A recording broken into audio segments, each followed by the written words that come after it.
ఈ Janasena wooden memento కోసం ఇప్పుడే ఈ వాట్సాప్ నంబర్ కి కాంటాక్ట్ చేయండి. మా అబ్బాయి నేను చెప్పినట్టే వింటాడు. ఏంటి బాబు, రేపు ఓటు కూడా మీ నాన్నగారు చెప్పిన దానికి వేస్తావా?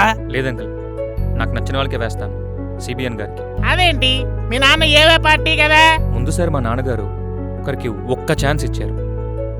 ఈ 5 ఏళ్లలో ఒక్క మంచి పని కూడా లేదు. అలాంటి పార్టీకి మళ్ళీ ఓటు ఎలా వేస్తానంకల్? ఇది నీ మొదటి ఓటు కదా, నీకేమీ తెలీదు. అందరికీ పథకాలు బాగానే ఇచ్చారు కదా. పథకాల పేరుతో డబ్బులు పంచి రాష్ట్రాన్ని అప్పుల ఊబిలో కూరుకుపోయేలా చేయడం అభివృద్ధి కాదంకల్. నువ్వు ఓటేసాయన మీద నీకెందుకు అంత నమ్మకం? కొండల్లోనే రాజధాని కట్టారు, రాష్ట్రానికి ఎన్నో పెట్టుబడులు తీసుకొచ్చారు. 20 ఏళ్ల క్రితమే ఐటీ సెక్టర్ని డెవలప్ చేసే విజనరీ ఉన్న నాయకుడిగా నిరూపించుకున్నారు. మన రాష్ట్రం మళ్ళీ గాడిలో పడాలంటే ఆ విజనే ముఖ్యం. ఇప్పటికైనా జంతువుల్లో ఆలోచించడం మానేసి ఆ మాస్కులు తీసేసి మనుషుల్లో ఆలోచించండి. Think before you vote.